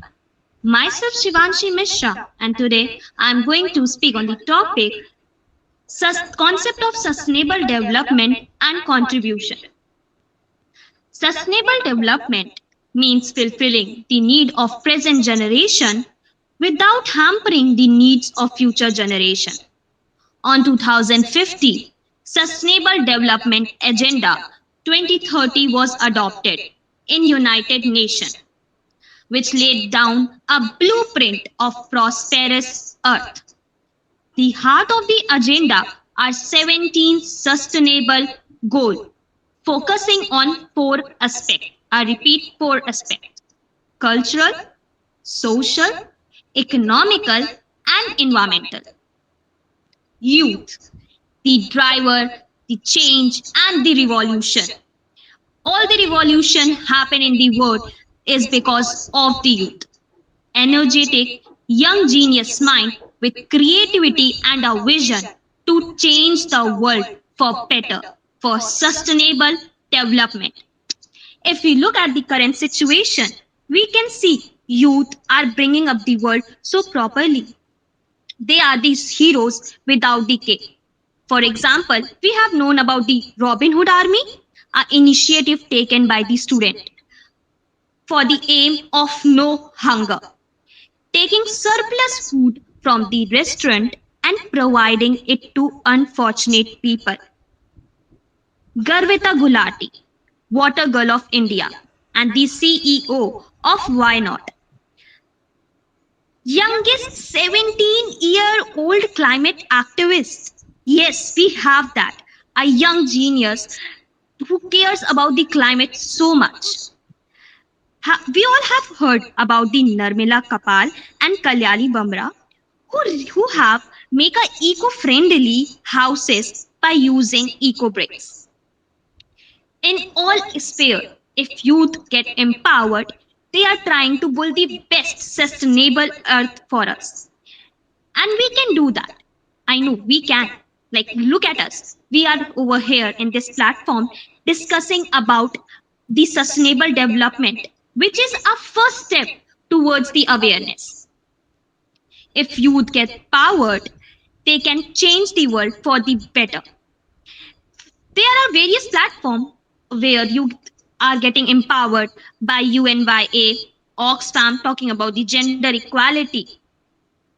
So, I want to say that as a young leader, it's important to engage in sustainable development, act as a key agent, goalkeepers from the calling for urgent climate action to tackling of the inequalities. By building small social organization or even large social network, we can contribute in the change. As Gandhiji said, be the change that you want to see in the world. So let's take a step. Even the tiny step could help us. What step we can take? We can use 3 hours. We can aware people about the water importance of water. Even the peer teaching, or even that we all have done, I guess, in our school days, teach one, which was a very beautiful initiative taken by us to teach any of the poor student. This can also bring a big change, as educated youth is the driver to the sustainable development. I would like to end up by saying that a modern world is where poverty and illiteracy are past. Education become the priority. Agriculture and health work in orchestration. Women and children live in harmony. Wildlife, heritage, and technology live with integrity. Thank you. Okay, thank you so much, Srivanshi. So next participant is Satish Kumar. Okay, Rahul Yadav. Okay, Salman Samman. Hello, sir. Who is this Salman Samman? Okay, Roshni Bhai Yadav is present here. Roshni Bhai Yadav. Nancy Gupta is present here. Nancy Gupta. Hirosh Jyoti Das is present here. Hirosh Jyoti Das. Ukma Ram is present here. Okay. Kritika Kusram. Oh my God.